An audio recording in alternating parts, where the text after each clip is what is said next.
ಇಂದಿನ ಈ ಸಂದರ್ಭ ಬಹಳ ವಿಷಾದನೀಯವಾದಂಥ ಸಂದರ್ಭ. ಈ ಕನಕಪುರ ಟೌನಲ್ಲಿ ಏನು ಇದು ಘಟನೆ ನಡೆದಿದೆ, ಇದು ಬಹಳ ಅಮಾನವೀಯವಾದಂಥ ಕೃತ್ಯ. ಇದು ಈ 20 ವರ್ಷಗಳ ಹಿಂದೆ ಇದಕ್ಕೆ ಇದೇ ಸಮುದಾಯದ ಜನ ಬಲಿಪಶುಗಳಾಗಿರ್ತಕ್ಕಂಥದ್ದು, FIR ಆಗಿರ್ತಕ್ಕಂಥದ್ದು ಮತ್ತು ರಾಜಿ ಆಗಿರ್ತಕ್ಕಂಥದ್ದು ಎಲ್ಲ ಒಂದು ನಾಟಕೀಯ ಪ್ರಹಸನ ಥರ ಒಂದು ನಡೆದಿರ್ತಕ್ಕಂಥದ್ದು ಬಹಳ ವಿಷಾದವಾದಂಥ ಸಂಗತಿ. ಆ ಸಂದರ್ಭದಲ್ಲಿ ನಮ್ಮ ಗುರುಪೀಠ ಇರಲಿಲ್ಲ. ಆದಾಗ್ಯೂ ಈಗ ಗುರುಪೀಠ ನಮ್ಮ ಶಿವರಾಮ್ ಅವರು ಸ್ಥಾಪನೆ ಮಾಡಿ ಕಾನೂನು ಸುವ್ಯವಸ್ಥೆಯನ್ನು ಕಾಪಾಡೋದ್ರ ಜೊತೆಗೆ ದೇವರು, ಧರ್ಮ, ಅಧ್ಯಾತ್ಮವನ್ನು ಕೂಡ ಮಾಡಬೇಕು ಅನ್ನೋಂಥ ಹಿತಾಸಕ್ತಿಯಲ್ಲಿ ಮಾಡ್ಕೊಂಡು ಬಂದಿದ್ದಾರೆ. ನಮ್ಮ ರಾಜ್ಯ ಛಲವಾದಿ ಮಹಾಸಭಾದ ಅಧ್ಯಕ್ಷರು ಮೇಡಮ್ ಅವರು, ಶ್ರೀಮತಿ ವಾಣಿ ಶಿವರಾಮ್ ಅವರು ನಮ್ಮನ್ನು ಕರ್ಕೊಂಡು ಬಂದು ಕುಟುಂಬಕ್ಕೆ ಸಾಂತ್ವನವನ್ನು ಹೇಳಿಸಿ ಕಾನೂನು ಪ್ರಕಾರ ಏನೇನು ಅವರಿಗೆ ಸಮಾಜ ಕಲ್ಯಾಣ ಇಲಾಖೆಯಿಂದ ಅನುಸಂಗಿಕ ಯೋಜನೆ ಅಂತ ಕರಿತೀವಿ, ಅನುಸಂಗಿಕ ಯೋಜನೆ, ಕಾಂಟ್ರಜೆನ್ಸಿ ಪ್ರೋಗ್ರಾಮ್ ಅಂತ ಕರಿತೀವಿ. ಅದ್ರ ಮೂಲಕ ಇವರಿಗೆ ಏನೇನು ಪರಿಹಾರವನ್ನು ಕೊಡಬೇಕಾಗಿದೆ, ಪರ್ಯಾಯವನ್ನು ಕುಟುಂಬದ ಅಭಿವೃದ್ಧಿಗೆ ಕೈಗೊಳ್ಳಬೇಕಾಗಿದೆ, ಅದನ್ನೆಲ್ಲ ಮಾಡಿದ್ದಾರೆ ಅಂತ ಅಂದ್ಕೊಂಡಿದ್ದೀವಿ. ಈಗ ತಾಲೂಕು ಸಮಾಜ ಕಲ್ಯಾಣಾಧಿಕಾರಿಗೆ ಬರೋದಕ್ಕೆ ಹೇಳಲಾಗಿದೆ, ಅವರನ್ನು ಕೂಡ ಭೇಟಿ ಮಾಡ್ತೀವಿ. ಮತ್ತು ಇದು ಪೊಲೀಸ್ ಇಲಾಖೆಯವರು ತುಂಬ ಜನದ ಸೆಕ್ಷನ್ನುಗಳನ್ನು ನಡೆದಂಥ ಘಟನೆಯನ್ನು ಇದರಲ್ಲಿ ತಗೊಂಡ್ಬಂದಿದ್ದಾರೆ.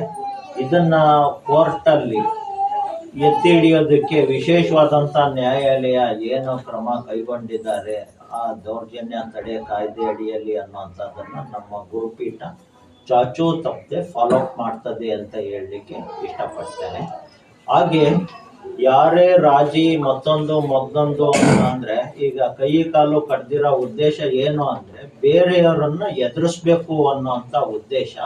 ಇದರಿಂದ ಸಂಪೂರ್ಣವಾಗಿ ರಾಜಕೀಯ ಕೈವಾಡ ಇದೆ ಅನ್ನೋಂಥದ್ರಲ್ಲಿ ಯಾವುದೇ ಅನುಮಾನ ಇಲ್ಲ. ಅಂತ ರಾಜಕೀಯಗಳಿಗೆ ನಮ್ಮ ಗುರುಪೀಠ ಪುಲಿ ಸ್ಟಾಪ್ ಹಾಕಕ್ಕೆ ಇಷ್ಟಪಡ್ತದೆ.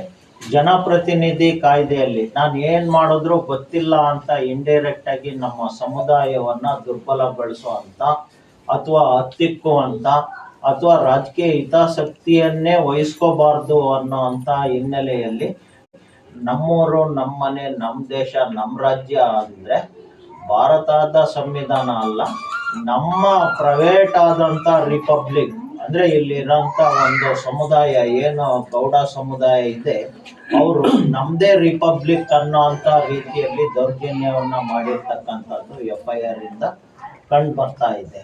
ಅದಕ್ಕೋಸ್ಕರ ಆ ಸಮುದಾಯ ಏನಿದೆ ಇನ್ನು ಮುಂದೆ ಯಾವುದೇ ಕಾರಣಕ್ಕೂ ಅಂಥದ್ದಕ್ಕೆ ಅವಕಾಶ ಆಗಲ್ಲ.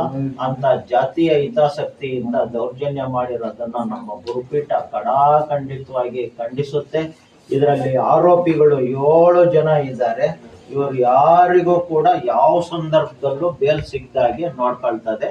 ನಮ್ಮ ಸಮುದಾಯ ಏನು ಇವತ್ತು ಅನ್ಯಾಯಕ್ಕೆ ಒಳಗಾಗಿದೆ, ಅವ್ರು ಯಾರು ಕೂಡ ರಾಜಿ ಆಗಕ್ಕೆ ಇಚ್ಛೆ ಇಲ್ಲ ಅನ್ನೋಂಥ ಮಾತನ್ನ ಹೇಳಲಿಕ್ಕೆ ಇಷ್ಟಪಡ್ತೇನೆ. ಇವರೇನಾದರೂ ಇವರನ್ನ ಅಮಾಯಕರನ್ನ ಏನಾದರೂ ಬೇರೆ ರೀತಿಯಲ್ಲಿ ಏನಾದರೂ ಒತ್ತಡಗಳನ್ನು ಹೇಳಕ್ಕೆ ಪ್ರಾರಂಭ ಮಾಡಿದ್ರೆ ನಮ್ಮ ಗುರುಪೀಠ ಯಾವುದೇ ಮುಲಾಜಿಲ್ಲದೆ ಥರ್ಡ್ ಪಾರ್ಟಿಯಾಗಿ ಕೋರ್ಟಿಗೆ ಎಂಟ್ರಿ ಆಗಿ ಅವ್ರನ್ನ ನ್ಯಾಯವನ್ನು ಪಡಿಸುವಂಥ ಹಿತಾಸಕ್ತಿ ಹೊಂದಿದೆ ಅಂತ ಹೇಳಲಿಕ್ಕೆ ಇಷ್ಟಪಡ್ತೇನೆ. ಯಾವುದೇ ಅಧಿಕಾರಿಗಳು ಡೈರೆಕ್ಟಾಗಲಿ ಇಂಡೈರೆಕ್ಟಾಗಲಿ ಇವರಿಗೆ ದುಷ್ಪ್ರೇರಣೆಯನ್ನು ಮಾಡೋ ಅಂಥ ಹಿನ್ನೆಲೆಯಲ್ಲಿ ಏನಾದರೂ ನಡೆದ್ರೆ ಅವರ ಸರ್ಕಾರಿ ನೌಕರಿಯನ್ನು ಕಳ್ಕೋಬೇಕಾದಂಥ ಸಂದರ್ಭ ಬರುತ್ತೆ. ಯಾವ IAS ಕೇಡ್ರ್ ಇದ್ರೂ ನಾವು ಮುಲಾಜ್ ನೋಡಲ್ಲ, ಯಾವ IPS ಕೇಡ್ರ್ ಇದ್ರೂ ಮುಲಾಜ್ ನೋಡಲ್ಲ, ಯಾವ ಹಂತದಲ್ಲಿದ್ರೂ ಕೂಡ ಕ್ರಮವನ್ನು ಕೈಗೊಳ್ಳುತ್ತೆ. ನಂತರದಲ್ಲಿ ಇದರಲ್ಲಿ ಬಿಟಾಕಿರೋರು ನಮ್ಮನ್ನ ಯಾರು ಕಂಡಿಡಿಯಕ್ಕಾಗಲ್ಲ, ನಾವು ಯಾವುದ್ರಲ್ಲೂ ಕಾಣಿಸ್ಕೊಳ್ಳೋದೇ ಇಲ್ಲ ಅಂತೇಳಿ ಮೂಗು ತೋರಿಸಿ ಸಾರ್ವಜನಿಕ ಹಿತಾಸಕ್ತಿಯಲ್ಲಿ ಶಾಂತಿ ಭಂಗ ಮಾಡೋಕ್ಕೆ ಕಾರಣರಾದಂಥವರನ್ನು ಕೂಡ ನಾವು ತನಿಖೆಯಲ್ಲಿ ಹೊರಗೆ ತರ್ತೀವಿ. ಇನ್ನು ಮುಂದೆ ಇಂಥ ಸಂದರ್ಭಗಳು ರಾಜ್ಯದಲ್ಲಿ ಎಲ್ಲೂ ಬರ್ದಂಗೆ ನಾವು ಸಂವಿಧಾನದ ಪಾಠವನ್ನು ಸಮುದಾಯಕ್ಕೆ ಕೊಡ್ತೀವಿ ಅನ್ನೋಂಥ ಮಾತನ್ನು ಹೇಳ್ತಾ ನಾನು 2 ಮಾತುಗಳನ್ನ ಮುಗಿಸ್ತೇನೆ. ಪ್ರಶ್ನವ್ರು ಏನಾದರೂ ಪ್ರಶ್ನೆಗಳಿದ್ರೆ ಕೇಳ್ಬೋದು.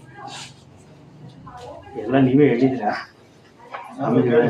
ಆದ್ರೂ ಏನಾರು ಇದ್ರೆ ಕೇಳಿ. ನಾನು ಒಂಥರ ಪೊಲಿಟಿಕಲ್ ಸ್ವಾಮಿ ಇದ್ದಂಗೆ ಜನಪ್ರತಿನಿಧಿ ಕಾಯ್ದೆಯನ್ನ 100ಕ್ಕೆ 100 ಓದ್ಕೊಂಡಿದ್ದೀನಿ. ಮುಖ್ಯಮಂತ್ರಿ ಇದ್ರೂ ಬಿಡಲ್ಲ, ರೈಟಿಂಗ್ ಅಲ್ಲಿ ತಗ್ಲಾಕ್ದೆ ಅಂದ್ರೆ ರಾಜೀನಾಮೆ ಕಟ್ಟಿಟ್ಟ ಬುತ್ತಿ, ಅದರಲ್ಲಿ ಅನುಮಾನನೇ ಇಲ್ಲ. ಆದ್ರೆ ನಾನು ರಾಜಕಾರಣಿಯಾಗಿ ವರ್ತಿಸಲ್ಲ.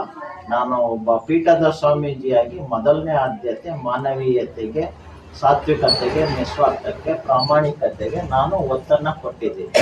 ಹಾಗಾಗಿ ಇದು ಸಮುದಾಯವನ್ನ ಇಲ್ಲಿ ಕೆಣಕಿರೋ ದೃಷ್ಟಿಯಿಂದ ನಾನು ನಮ್ಮ ಸಂವಿಧಾನವನ್ನ ತಲೆಯ ಮೇಲೆ ಇಟ್ಕೊಂಡು ಅವರಿಗೆ ಪ್ರಾಮಾಣಿಕವಾಗಿ ನ್ಯಾಯವನ್ನ ಕೊಡಿಸುವಂತ ಹಿತಾಸಕ್ತಿಯಲ್ಲಿ ಇದ್ದೀನಿ.